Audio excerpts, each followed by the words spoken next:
Perhaps you checked TikTok this morning, or maybe you ordered something off an app connected to China, and you're probably holding a phone right now, with chips made in Taiwan.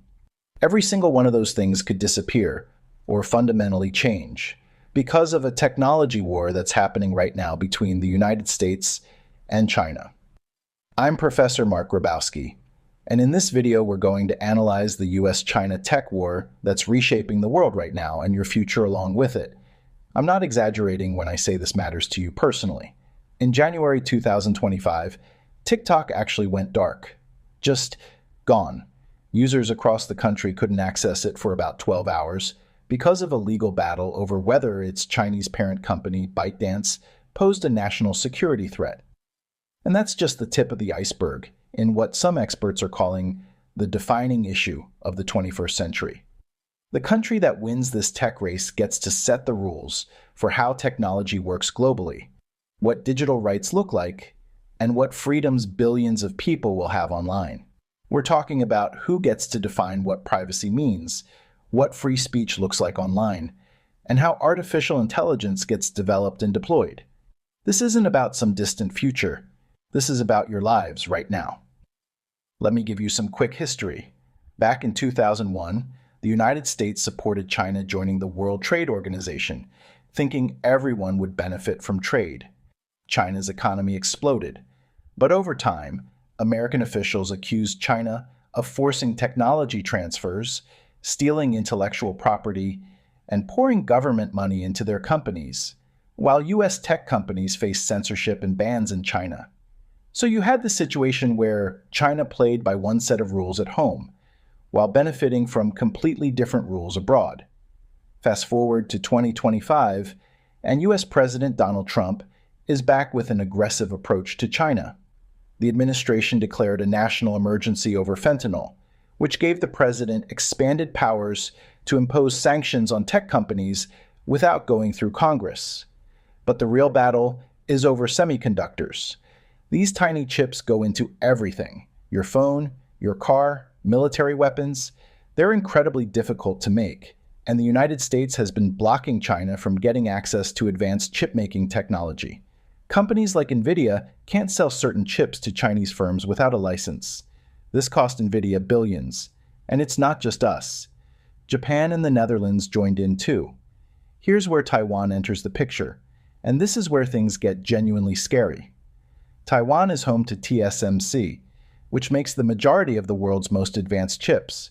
Both the US and China desperately need what Taiwan produces, but China claims Taiwan as its own territory.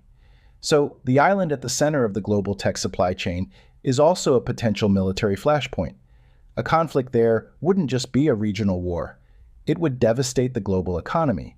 China isn't sitting back either. They're rapidly expanding their military capacity, reportedly producing ships and aircraft faster than the United States.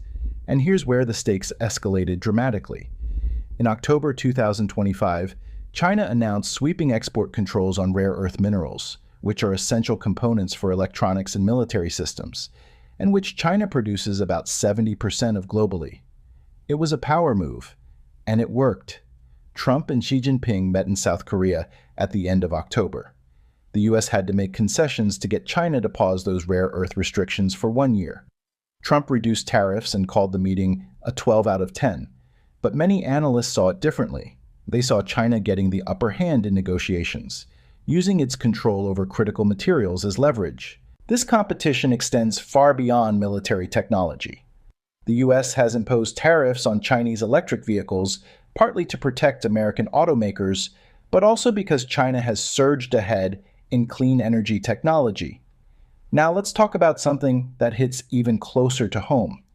There are roughly 300,000 Chinese students at US universities right now, by far the largest group of international students. Meanwhile, fewer than 1,000 Americans study in China. US officials worry that some Chinese students might be pressured to access sensitive research or transfer intellectual property back to China. Some Republicans in Congress have proposed banning Chinese nationals from getting student visas for critical fields like AI, quantum computing, and semiconductor research. In May 2025, Secretary of State Marco Rubio announced the administration would aggressively revoke visas for Chinese students, especially those connected to the Communist Party or studying sensitive fields. But then in August, Trump completely reversed course. He announced he would allow 600,000 Chinese students into the U.S., more than double the current number. His reasoning? Universities would collapse without the tuition revenue. He argued that cutting Chinese students would bankrupt about 15% of American universities. This triggered a massive backlash from his own supporters. Some conservative lawmakers called the students communist spies. But Trump doubled down, insisting the economic reality couldn't be ignored. So right now, the policy is contradictory and unclear. Chinese students pay full tuition and help subsidize programs for American students. Universities have a financial incentive to keep admitting them. That creates real tension between security concerns and economic necessity. And for Chinese students themselves, there's profound uncertainty about whether they'll even be allowed to stay. Despite all these sanctions and restrictions, China keeps advancing. Huawei announced plans for an AI chip rivaling American products. China's DeepSeek AI released a model competing with ChatGPT. Trump called it a wake-up call. Congress labeled it a threat to national security. But the fundamental question remains unanswered. Back home, American officials are divided. Some want complete economic decoupling from China. Others want targeted restrictions that balance security with economic realities. Some analysts worry we're heading toward a fractured global tech ecosystem, split into US-led and China-led spheres, which would drive up costs and slow innovation. Others argue this competition is necessary to prevent authoritarian regimes from dominating the digital future. So, in short, this tech war will shape your careers, your digital freedoms, and the technology you use every day. The decisions being made now will affect you for decades. And that's why it's important to stay informed on this issue, because this is your future taking shape in real time. Well, this has been Professor Grabowski, and thanks for watching.